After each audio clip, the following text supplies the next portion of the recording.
Thank you, Mr. Speaker. Members, I know y'all hate listening to me, so I'll keep this short. You know who I really miss? I miss David Simpson. Some of y'all still might remember who he is. He came in with us way back when, ran off to run for Senate or something else. I can't remember exactly, but you know, David and I disagreed on a lot of stuff. He was pretty far right. There wasn't a lot that we agreed on, but what I respected about him was that when we had discussions and I could clearly point out, look, this thing that you're about to do that you said you support is contradictory, that it's antithetical to what you say you believe in, that it's contrary to the Constitution, it's contrary to our laws, it's contrary to our philosophies. And he would listen and go, let me think on that. And he would come back the next day and he would talk to me like, you know what? I spent all night thinking about it. I read through some stuff. I prayed on it. I think you're right. I think this is contrary to what I've stated in the past, and I'm going to change my vote. I respect that. We don't agree on a lot of stuff, but when it came down to doing what the Constitution demands, doing what's right, doing what's legal, it was important to him, and I respected the hell out of him for doing that.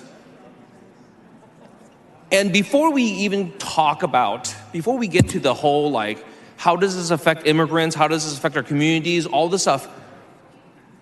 We have to get to the core question of legality.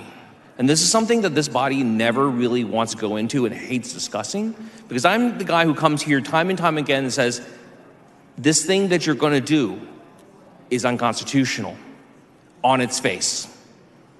And this is going to be one of those times. The plain letter of the law, the Constitution that you all raise your right hands, put your left hand on the Bible, and you swore to uphold. That you swore under the threat of the wrath of God, that you swore under the Bible that you would protect and defend and you would obey it. The Constitution of the United States says very clearly, the 10th Amendment, any powers that are designated to the United States government, to the federal government, is strictly prohibited to the state government. Well, let me tell you, the Constitution of the United States says point blank that our borders, our immigration service, dealing with the naturalization of citizens, immigrants, is solely the purview of the federal government. And a state legislature doesn't get to come in and say, well, we disagree. But nobody here really cares about that, right? Because this is not a vote on policy. This is not a vote on what's right. This is not a vote on our adherence to the Constitution. This is a vote on politics. This is a vote that y'all want to look tough on, so you can go home and tell all your constituents, look what we did to them. Look what we did to these people that we've been talking about. Look how we're going to make them suffer and punish them and punish their communities. Look how we're going to terrorize them. You know what? One thing I am grateful for is thank y'all for numbering this SB4 as well. Because we can just list our things. Because like we were here in 2017 railing against SB4 back then, and we're still railing against SB4 now. Legislation that we told you repeatedly, this legislation would have a detrimental effect on lawful immigrants in our community. We told you that, you didn't believe us. And after SB4 was passed in 2017, we saw dramatic changes in our communities of people who were documented and undocumented. People who were citizens, people who were green card holders, people who were on their pathway to become legal. They stopped going to school. They stopped going to the hospitals. They stopped taking care of themselves. And worst of all, Worst of all for our communities, they stopped calling the police.